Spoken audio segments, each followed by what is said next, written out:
Is living in a 55 plus community for you? By Bonnie Dixon.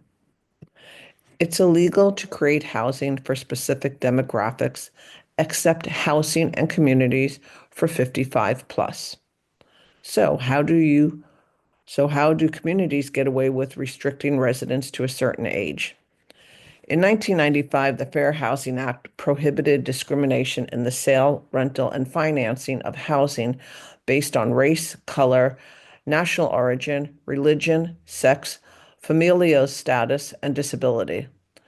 This was a follow-up to the Civil Rights Act of 1968, which was a major civil rights law passed in 1960s that outlawed Jim Crow segregation in employment, schools, and public places. The purpose of the Fair Housing Act was twofold. First, it was to prevent discrimination, and second, it was to reverse housing segregation that had occurred after decades of government practices that led to people of color being most likely to live in neighborhoods with limited access to jobs, healthy food, good schools, and other resources. So it seems counterintuitive that an amendment to that act in 1995 would be to make 55 plus communities legal. The Housing for Older Persons Act, HOPA, is an exemption that allows potential buyers and people who want to live in an age-restricted community to do so. It changed the definition of housing for older people by quantifying what the term significant meant in the requirements. The new act required three things. One, at least 80% of occupied units must be occupied by at least one person 55 years of age or older, a rule known as the 80-20 rule. Two, the community has to create, publish, and follow policies that shows its intent to house residents age 55 and older. And three, the community must follow Housing and Urban Development, HUD, age verification rules.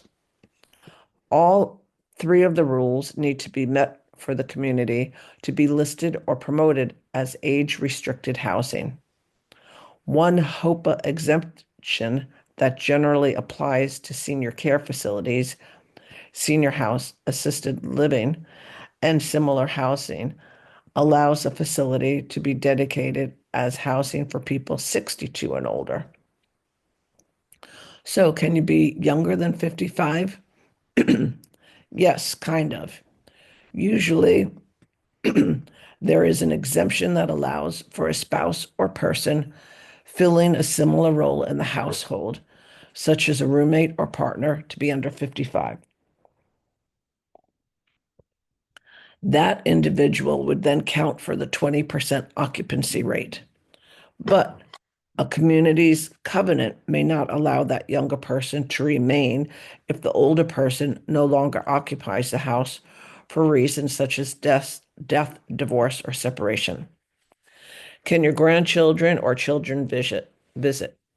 Usually an overnight visit is allowed, but longer visits, even from adult children, may be limited depending on the community.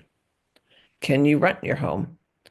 Every community is different and has specific covenants and guidelines, just like communities with HOAs.